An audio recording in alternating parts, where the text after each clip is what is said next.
আরে ভাই লাভ দে।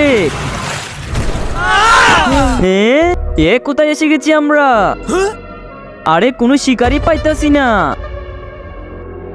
আরে ভাই এখানে কত বড় বড় লোক, আসলেই তো। ছেড়ে দাও, আমাকে খাবে না। আরে বাবা রে, ভাই এই দেখ।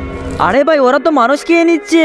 আরে ভাই মনে হচ্ছে আমাদেরকেও খেয়ে নিবে। আরে শালা তোর কারণে আমাদেরকেও দেখে নিছে। তাড়াতাড়ি ভাগ এখান থেকে, না হলে আমাদেরকেও খেয়ে নিবে। আরে দাঁড়া, কোথায় যাচ্ছি? আরে ভাই চুপ চুপ, কথা বলিস না। এখন তাড়াতাড়ি ভাগ, গিয়ে গাছের পিছনে লুকিয়ে পড়ি।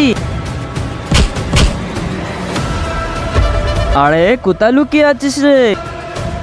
না এখানে মনে হয় নেই।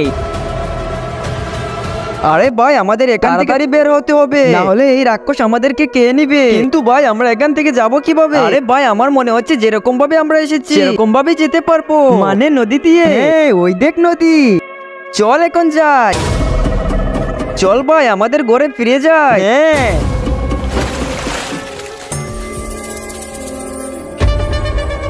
আরে ভাই আমরা এখনো এই জায়গা। তোর প্ল্যান তো ফেল হয়ে গেছে। আরে প্ল্যান কিভাবে ফেল হবে?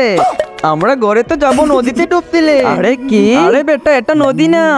সাদা কালারের সাবস্ক্রাইব বাটনে ক্লিক করে যারা সাবস্ক্রাইব করে দিবে তাদের মা বাবা যেন অনেকদিন বেঁচে থাকে, আর যারা ভিডিওতে লাইক করে দিবেন তাদের মনের আশা যেন পূর্ণ হয়, এবং আমি মন থেকে দোয়া করে দিলাম। আরে এটা তো ওদের প্রতাপ না, ওরা শরীর নোংরা করে দিয়েছে।